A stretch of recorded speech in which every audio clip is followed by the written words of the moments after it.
मी बघा कामाला सुरुवात झाली.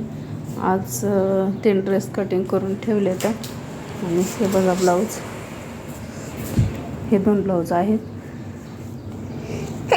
कट करून ठेवले तर. आणि हे बघा इथं पण शिवायला घेतले ब्लाऊज.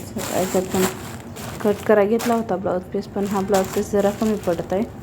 मग म्हणलं कस्टमरला जर जॉईंट आवडत असेल तर जॉईंट देता येईल म्हणून ते तसंच ठेवलं आहे. आणि हे बघा कालचे शिवलेले ब्लाऊज हे तसेच ठेवलेत. आता ह्याला काज बटन करायचे आहेत. तर घरी येऊन आले तसं बघा आज ड्रेसच कट करत बसले.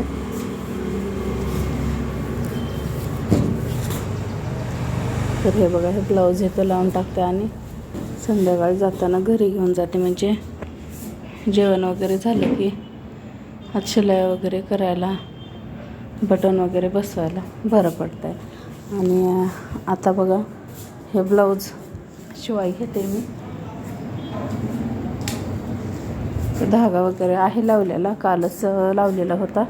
रात्री उशीर झाला म्हणून परत मी काय शिवलं नाही. म्हटलं जाऊ द्या सकाळी शिवता येईल.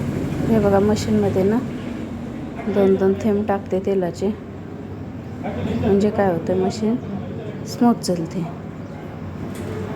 तर हे बघा जेवढे वरचे फार जिथं तेल टाकायचं आहे ना तर तिथं तेल टाकून घ्यायचं, म्हणजे साफ चालते आपली मशीन. आणि रोज टाकायचं एक थेंब तरी ना रोज टाकायचं मशीन चालवायच्या आधी.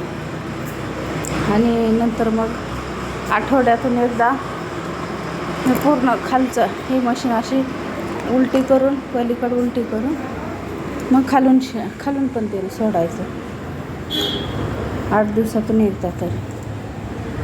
चला तर मग आता ब्लाऊजला सुरुवात करते शिवायला. व्हिडिओ आवडला असेल तर लाईक करा, शेअर करा आणि कमेंट करा विसरू नका.